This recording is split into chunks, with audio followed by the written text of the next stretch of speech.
But I've been observing events with a shaking head where throughout these weeks, anyone that protests against lockdown has been accused of killing people and has been arrested.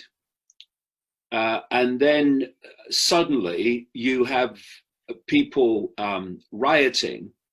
There are lots of peaceful protests too. I don't want to tar everyone with the same thing. That would absolutely not be right. But you've had this looting and thuggery, and everyone's like together, right? No social distancing or anything. And these same authorities that imposed a draconian lockdown and banned protests basically against it is now quite okay and supporting the thuggery and the looting. And the media that was pointing the finger at anyone that in any way operated outside strict lockdown rules, you're killing people, they are cheering them on as well, not least your CNNs and your MSNBCs and so on in the United States.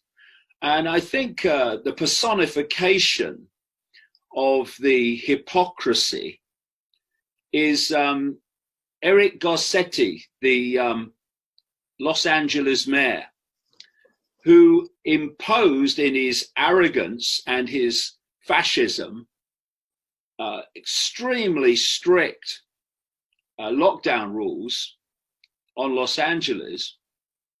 But immediately this response started to what happened to George Floyd.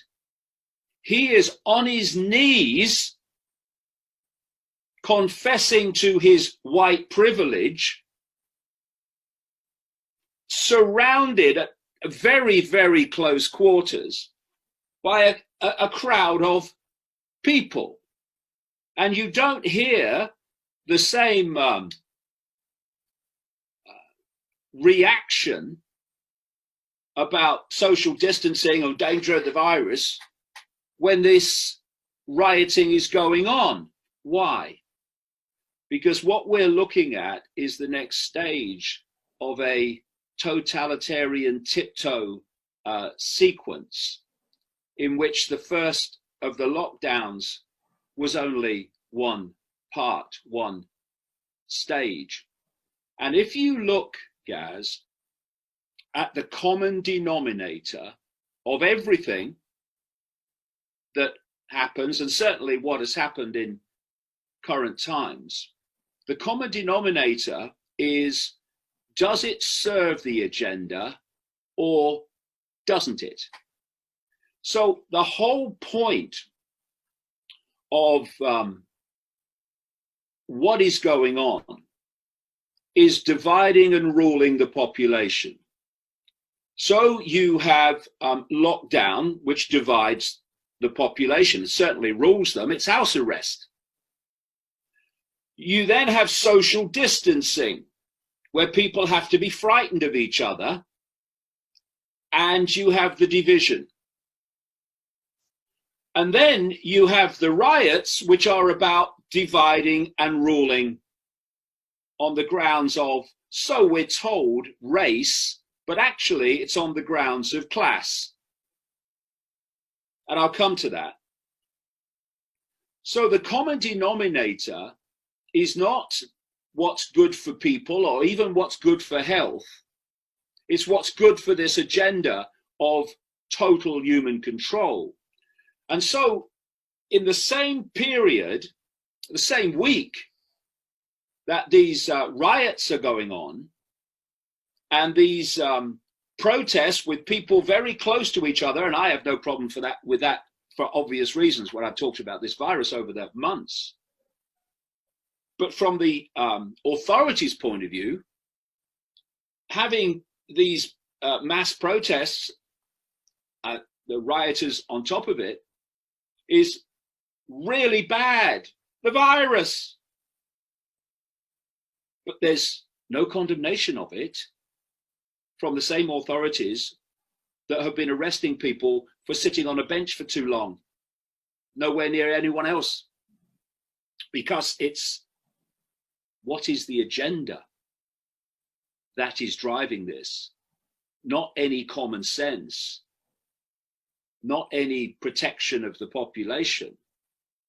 And so in this same week that we've had that, mass protests with no social distancing mentioned, we've had the transport secretary in Britain, a man not famous for his brain cell activity, by the way, but he is a member of the government, so I obviously repeat myself, who is saying that people must wear face coverings, masks in effect, when traveling on public transport, trains, planes, ferries.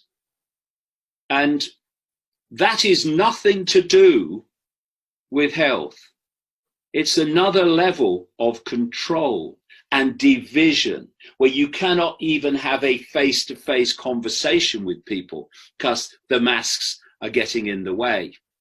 And it's another constant underpinning of other humans are potentially dangerous. So these masks are introduced to protect the population in the same week that you have mass protests, which is what the cult, the global cult, working through governments, etc., won. And you see this extraordinarily, on the face of it, contradiction. But it's not a contradiction, because the masks are part of the agenda to divide. And the riots are part of the agenda to divide. And that, you will find, is the common denominator of everything.